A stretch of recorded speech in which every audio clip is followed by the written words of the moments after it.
ನಮಸ್ಕಾರ. ನಾನು ನಿಮ್ಮ ಸಿ ಸ್ವಾಮಿ, ವೀಕ್ಷಕ ಕನ್ನಡ ನ್ಯೂಸಿಂದ. ವೀಕ್ಷಕರೇ, ಇವತ್ತು ಬಹಳ ಮುಖ್ಯವಾಗಿ ತಿಳ್ಕಬೇಕಾಗಿರ್ತಕ್ಕಂಥ ಒಂದು ವರದಿ. ಇವತ್ತು ಈ ಗ್ಯಾಸ್ ಸಿಲಿಂಡರನ್ನು ಖರೀದಿ ಮಾಡ್ತಕ್ಕಂಥ ಗ್ರಾಹಕರು ಬಹುಮುಖ್ಯವಾಗಿ ತಿಳ್ಕೊಳ್ತಕ್ಕಂಥ ವರದಿ. ಇವತ್ತು ಗ್ಯಾಸ್ ಸಿಲಿಂಡರನ್ನು ಮನೆಗೆ ತಂದು ಕೊಡ್ತಕ್ಕಂಥ ಕಾರ್ಮಿಕರು ಮುಲಾಜಿಲ್ಲದೆ ನಮ್ಮ ಹತ್ರ 40-50 ರೂಪಾಯಿಯನ್ನು ವಸೂಲಿ ಮಾಡ್ತಾ ಇದ್ದಾರೆ. ಇದು ಸಹ ಒಂದು ರೀತಿ ಹಗಲು ದರೋಡೆ ಅಂತ ಹೇಳ್ಬೋದು. ಇವರು ಯಾಕಪ್ಪ ನಮ್ಮ ಹತ್ರ 40-50 ರೂಪಾಯಿ ಹೆಚ್ಚುವರಿಯಾಗಿ ಇಸ್ಕೊಂತಾರೆ ಅಂದರೆ, ಇವರು ಹೇಳೋದು ಒಂದು ಕಣ್ಣೀರಿನ ಕತೆ. ಮಾಲೀಕ ಆಗಿರ್ತಕ್ಕಂಥ ಖದೀಮ ಇವರಿಗೆ ಸಂಬಳ ಕೊಡೋದಿಲ್ವಂತೆ. ಇವರಿಗೆ ಅತಿ ಹೆಚ್ಚು ಸಂಬಳ ಅಂದರೆ 3,000 ದಾಟಿಲ್ವಂತೆ. ಒಬ್ಬ ಹೋಟ್ಲಲ್ಲಿ ಸಪ್ಲೈ ಮಾಡೋದು ಸಹ ದಿನ 400-500 ರೂಪಾಯಿ ಒಂದು ದಿವಸಕ್ಕೆ ಕೊಡ್ತಾರೆ. ತಿಂಗಳಿಗೆ ಎಷ್ಟೆಲ್ಲ ಲೆಕ್ಕ ಹಾಕೊಳ್ಳಿ. ಅಂಥದ್ರಲ್ಲಿ ಇವರು ಬೆಳಿಗ್ಗೆ 7-8 ಗಂಟೆಗೆ ಹೋದರೆ ಇವರು ಮನೆ ಸೇರೋದೇ ರಾತ್ರಿ 8 ಗಂಟೆ ಆದರೂ ಆಗ್ಬೋದು. ಆ ಸಿಲಿಂಡರ್ಗಳನ್ನೆಲ್ಲ ಡೆಲಿವರಿ ಕೊಟ್ಟು ಆ ಹಣವನ್ನು ಮತ್ತೆ ತಗೊಂಡೋಗಿ ಇವನು ಸಾಹುಕಾರನ ಆಫೀಸ್ನಲ್ಲಿ ಲೆಕ್ಕ ಕೊಟ್ಟು ಬರೋದಕ್ಕೆ ಅಷ್ಟೊತ್ತಾಗುತ್ತೆ. ಮತ್ತು ಇವರು ಮಾಡ್ತಕ್ಕಂಥದ್ದು ಬಹಳ ಅಪಾಯಕಾರಿ ಕೆಲಸ ಅಂತ ಎಲ್ಲರಿಗೂ ಗೊತ್ತು. ಸಿಲಿಂಡ್ರು ಎಷ್ಟು ಉಪಯುಕ್ತವೋ ಅಷ್ಟೇ ಅಪಾಯಯುಕ್ತವಾಗಿಯೂ ಇದೆ.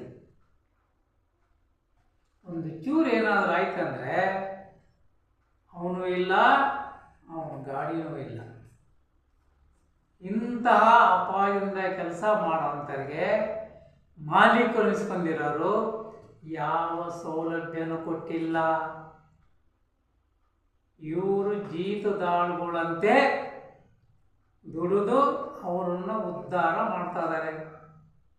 ಎಷ್ಟು ಮಟ್ಟಿಗೆ ಉದ್ಧಾರ ಆಗಿದ್ದಾರೆ ಅಂದರೆ, ಬಿಲ್ಡಿಂಗ್ ಮೇಲೆ ಬಿಲ್ಡಿಂಗು, ತೋಟದ ಮೇಲೆ ತೋಟ, ಈ ರೀತಿಯವರು ಬೃಹದಾಕಾರವಾಗಿ ಅಭಿವೃದ್ಧಿ ಹೊಂದಿದ್ದಾರೆ ಮಾಲೀಕರನ್ನವರು. ನೋಡಿ, ಇಲ್ಲಿ ಕಾರ್ಮಿಕ ಕಾಯ್ದೆಗಳಲ್ಲಿ ಹಲವಾರು ಸೌಲಭ್ಯಗಳನ್ನು ತಗೋಬಹುದು ಅಂತೇಳಿ ಕಾರ್ಮಿಕ ಇಲಾಖೆ ಒಂದು ಮಾಹಿತಿಯನ್ನು ಕೊಟ್ಟಿದೆ. ಗ್ಯಾಸ್ ಏಜೆನ್ಸಿಗಳಲ್ಲಿ ಕಾರ್ಮಿಕರಿಗೆ ಯಾವ ಯಾವ ಕಾಯ್ದೆಯಲ್ಲಿ ಯಾವ್ಯಾವ ಸೌಲಭ್ಯ ಕೊಡಬರೋದಕ್ಕೆ ನೋಡಿ ಕಾರ್ಮಿಕ ಇಲಾಖೆನೇ ಕೊಟ್ಟಿದೆ. ಇದನ್ನು ಕಾರ್ಮಿಕ ಇಲಾಖೆ ಕೊಡ್ತಿರ್ತಕ್ಕಂಥದ್ದು ನೋಡಿ. ಮತ್ತೆ ಕಾರ್ಮಿಕ ಇಲಾಖೆ ನಿಗದಿಪಡಿಸಿರತಕ್ಕಂಥ ಸಂಬಳದ ಒಂದು ಮಾಹಿತಿಯನ್ನು ಸಹ ಕೊಟ್ಟಿದೆ ನೋಡಿ. ಇದು ಸಹ ಕಾರ್ಮಿಕ ಇಲಾಖೆ ಕೊಟ್ಟಿರೋದು. ಇವರಿಗೆ 7-8, 8-9, 9-10 ರೂಪಾಯಿ ತನಕ ಸಂಬಳ ಕೊಡಬಹುದಾಗಿದೆ ಅಂತೇಳಿ ಕಾರ್ಮಿಕ ಇಲಾಖೆ ಕೊಟ್ಟಿದೆ ಮಾಹಿತಿಯನ್ನು, ಉತ್ತರ ಕೊಟ್ಟಿದೆ ಮಾಹಿತಿಗೆ. ಆದರೆ ಕಾರ್ಮಿಕ ಇಲಾಖೆಯಲ್ಲಿ ಈ ಎಲ್ಲ ಸೌಲಭ್ಯಗಳನ್ನು ಮೂಲೆ ಗುಂಪು ಮಾಡಿ ಕಾರ್ಮಿಕರಿಗೆ ಅವ್ರದ್ದೇ ಆಗಿರ್ತಕ್ಕಂಥ ದರ್ಬಾರು ಮಾಡ್ತಾ ಇದ್ದಾರೆ. ಇದು ಎಷ್ಟರ ಮಟ್ಟಿಗೆ ಸರಿ? ಬರೀ 3,000 ಸಂಬಳ ಏನಕ್ಕಾಗುತ್ತೆ? ಸರ್ಕಾರ ಸ್ವಲ್ಪ ಬಿಗಿ ಮಾಡಿದಾಗಿಂದ, ಅಂದರೆ 2018ರಿಂದ ಗ್ಯಾಸ್ ಏಜೆನ್ಸಿಗಳಲ್ಲಿ ESI PF ಅನ್ನು ಕೊಡತಕ್ಕಂಥ ಕೆಲಸ ನಡೀತಾ ಇದೆ. ಇದಕ್ಕಿಂತ ಹಿಂದೆ ಸುಮಾರು 25-30 ವರ್ಷಗಳಿಂದ ಅಲ್ಲಿ ದುಡಿತಕ್ಕಂಥ ಕಾರ್ಮಿಕರಿದ್ದಾರೆ. ಅಲ್ಲಿಂದ 18ರವರೆಗೆ ಅವ್ರದ್ದು ಯಾವುದೇ ಸೌಲಭ್ಯ ಸಿಕ್ಕಿಲ್ಲ. ಅದರಿಂದ ಈ ಕಾರ್ಮಿಕರು ಏನಿದೆ ಇಲ್ಲಿ ಸೌಲಭ್ಯಗಳನ್ನು ಈ ಸೌಲಭ್ಯ ಪಡಿಬೇಕಾದ್ರೆ ಇವರು ಧೈರ್ಯ ಮಾಡಿ ನ್ಯಾಯಾಲಯದ ಮೊರೆ ಹೋಗಬೇಕಾಗಿದೆ. ಮಾಲೀಕರು ಈ ಕೆಲಸಗಾರರಿಗೆ ಯಾವುದೇ ಅಟೆಂಡೆನ್ಸ್ ಆಗಿರ್ಬೋದು, ವೇತನ ಕೊಡ್ತಕ್ಕಂಥ ಪುಸ್ತಕವನ್ನಾಗಿದ್ದು ಇವರು ಇಟ್ಟಿಲ್ಲ, ಪಾಲಿಸ್ತಾ ಇಲ್ಲ. ಇವರನ್ನ ಒಂದು ರೀತಿಯಲ್ಲಿ ದಿನಗೂಲಿ ಕಾರ್ಮಿಕರಂತೆ ದುರುಪಯೋಗ ಮಾಡ್ಕೊಳ್ತಾ ಇದ್ದಾರೆ. ಇವರಿಗೆ ಸಾಕ್ಷಿಗಳು ಸಹ ಇದೆ. ಮಾಲೀಕ ಇವರಿಗೆ ಯಾವುದೇ ಅಲ್ಲಿ ಸೌಲಭ್ಯ ವಂಚನೆ ಮಾಡಿದ್ರು ಸಹ ಇವರ ಪರವಾಗಿ ಹೇಳಲಿಕ್ಕೆ ಬಲವಾದ ಸಾಕ್ಷಿಗಳು ಸಹ ಇದೆ. ಇವರು ಏನಾದರೂ ಧೈರ್ಯ ಮಾಡಿ ಕಾರ್ಮಿಕರು ತಮಗಾಗಿರ್ತಕ್ಕಂಥ ಅನ್ಯಾಯದ ವಿರುದ್ಧ ನ್ಯಾಯಾಲಯದ ಮೊರೆ ಹೋದರೆ ಇವರಿಗೆ ಈ ಕಾರ್ಮಿಕ ಇಲಾಖೆಯಿಂದ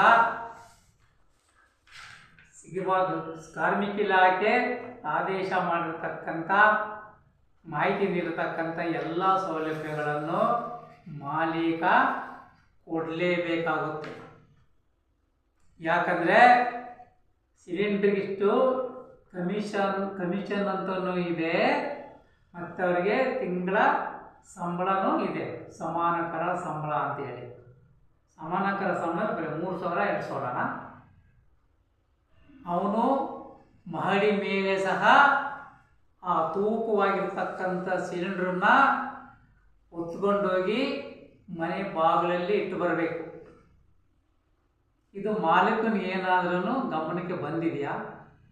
ಮಾನವೀಯತೆ ಇಲ್ಲ ಅವರಿಗೆ. ಇಷ್ಟು ಕಷ್ಟಪಟ್ಟು ದುಡಿದು ಅವರನ್ನು ಉದ್ಧಾರ ಮಾಡಿರ್ತಕ್ಕಂಥ ಕಾರ್ಮಿಕರಿಗೆ ಈ ರೀತಿ ವಂಚನೆ ಮಾಡೋಕ್ಕೆ ಅವ್ರಿಗೆ ಮನಸ್ಸಾದ್ರೆ ಹೇಗೆ ಬರುತ್ತೆ?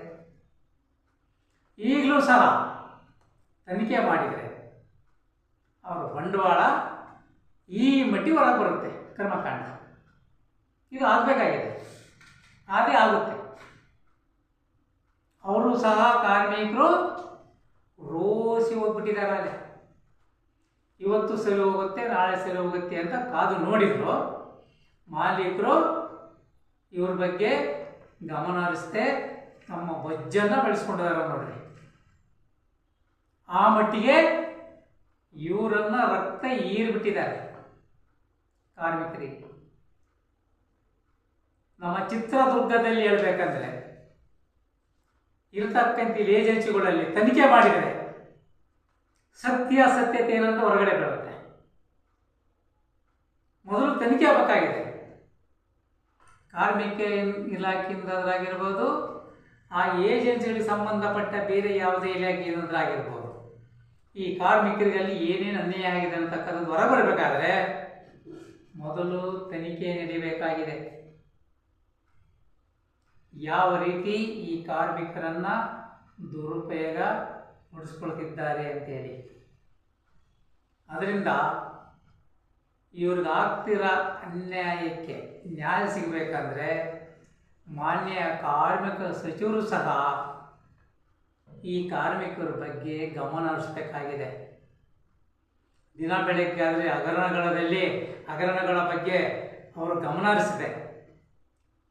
ಈ ಬಡ ಕಾರ್ಮಿಕರ ಬಗ್ಗೆ, ಕಷ್ಟಪಟ್ಟು ದುಡಿತಿರತಕ್ಕಂಥವ್ರ ಬಗ್ಗೆ ಗಮನ ಹರಿಸಿ ಸೂಕ್ತ ತನಿಖೆಗೆ ಆದೇಶ ಮಾಡಿ ಏನಿವತ್ತು ಈ ಸೌಲಭ್ಯಗಳೆಲ್ಲ ಇದ್ದಾವಲ್ಲ, ಈ ಸೌಲಭ್ಯಗಳೆಲ್ಲ ಸಿಗತಕ್ಕಂಥ ಕೆಲಸವನ್ನು ಮಾಡಬೇಕಾಗಿದೆ ಮಾನ್ಯ ಕಾರ್ಮಿಕ ಸಚಿವರು ಹಾಗೆ ಕಾರ್ಮಿಕ ಇಲಾಖೆ.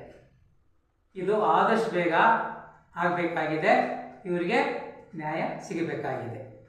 ಜೈ ಹಿಂದ್, ಜೈ ಕರ್ನಾಟಕ. ಪ್ರಿಯ ವೀಕ್ಷಕರೇ, ನಮ್ಮ ಚಾನಲ್ ನಿಮ್ಗೆ ಇಷ್ಟವಾದಲ್ಲಿ ಸಬ್ಸ್ಕ್ರೈಬ್ ಮಾಡಿ, ಲೈಕ್ ಮಾಡಿ, ಶೇರ್ ಮಾಡಿ. ಪ್ರಿಯ ವೀಕ್ಷಕರಿಗೆ ಯಾರಿಗಾದರೂ ತೊಂದರೆ ಆದಲ್ಲಿ, ಅನ್ಯಾಯ ಆದಲ್ಲಿ ಧೈರ್ಯವಾಗಿ ನಮ್ಮ ಸ್ಟುಡಿಯೋಗೆ ಬಂದು ತಮ್ಮ ಅನಿಸಿಕೆಗಳನ್ನು ಹೇಳ್ಕೋಬೋದಾಗಿದೆ. ನಮಸ್ಕಾರ.